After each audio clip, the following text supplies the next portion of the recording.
Ephraim has surrounded me with lies, and the house of Israel with deceit. But Judah still walks with God, and is faithful to the Holy One. Hosea 11, verse 12.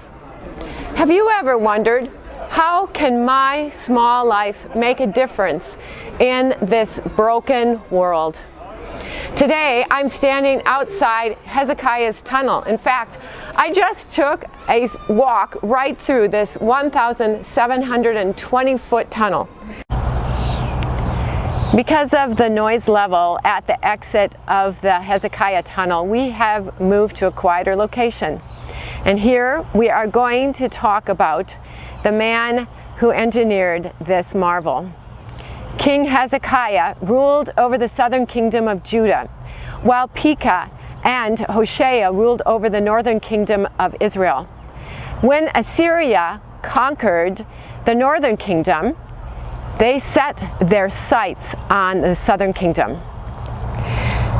2 Kings 32 tells us, Sennacherib, king of Assyria, came and invaded Judah and encamped against the fortified cities, thinking to win them for himself. When Hezekiah saw Sennacherib and his armies, he made a battle plan. He fortified Jerusalem's walls and then stopped up all of the springs outside of the city so that the Assyrians wouldn't have water. But to ensure that his own citizens would have water, Hezekiah had his engineers build a 1,720-foot tunnel to bring the water from the Gihon spring into Jerusalem. 2 Kings 20:20 talks about this tunnel. The rest of the deeds of Hezekiah and all his might, and how he made the pool and the conduit and brought water into the city, are they not written in the book of Chronicles of the kings of Judah? Archaeological finds also confirm this. A clay prism found in 1838 records the story of how the Assyrians trapped Hezekiah inside Jerusalem and how his engineers brought this tunnel. The tunnel itself was discovered in 1838, and today you can still walk through this 1,720-foot marvel that was created around the year 700 BC. Although the prophet Hosea mainly ministered to the kingdom of Israel, he also had some words for the southern kingdom of Judah. Hosea 11:12 records God's words to both nations. Ephraim has surrounded me with lies, and the house of Israel with deceit. But Judah still walks with God and is faithful to the Holy One. God tells Ephraim, or Israel, that their time is up. They have constantly ignored his overtures of love. Instead, they have continually committed spiritual adultery by worshiping false gods.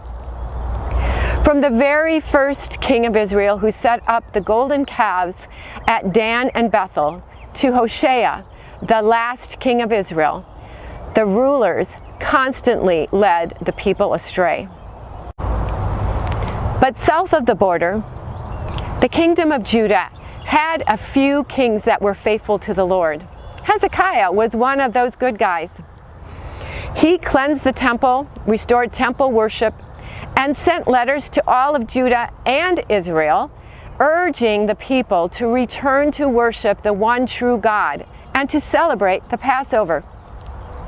The godly influence of kings like Hezekiah enabled the southern kingdom of Judah to last about 150 years longer than the northern kingdom. So, what does this have to do with us? Well, our world today is not that much different than the northern kingdom of Israel.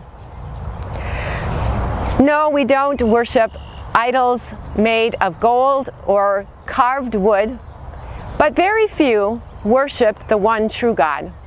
People everywhere worship money and success, sex and material goods. They ignore God's words of love and instead listen to modern-day prophets who tell them how to get ahead. And To us, it may seem that the world continues its downward spiral faster every day, and there's nothing that we can do about it. But Jesus tells us that there is something that we can do. He told his disciples, "You are the salt of the earth, but if salt has lost its taste, how shall its saltiness be restored? It is no longer good for anything, except to be thrown out and trampled under people's feet. You are the light of the world. A city set on a hill cannot be hidden. Nor do people light a lamp and put it under a basket, but on a stand, and it gives light to all in the house. In the same way, let your light shine before others, so that they may see your good works and give glory to your Father who is in heaven." Matthew 5:13-16. Salt was used to preserve food and prevent decay. A light can shine on a path to show others the way. Jesus tells us that our example of faith and good works can have a positive effect on the culture that we live in. Through Christ, we can slow down society's rapid decay. Our lives can shine the way to Jesus.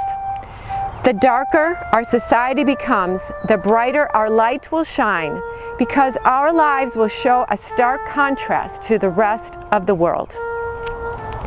We can be like little Hoseas, calling to the people around us to return to the God who can make a difference in their lives. We can be like little Hezekiahs, urging society to worship the one true God. We can help preserve the world like salt and shine Christ's joy like a light. We can be like a 1,720-foot tunnel, bringing the water of God's relentless love to a thirsty world.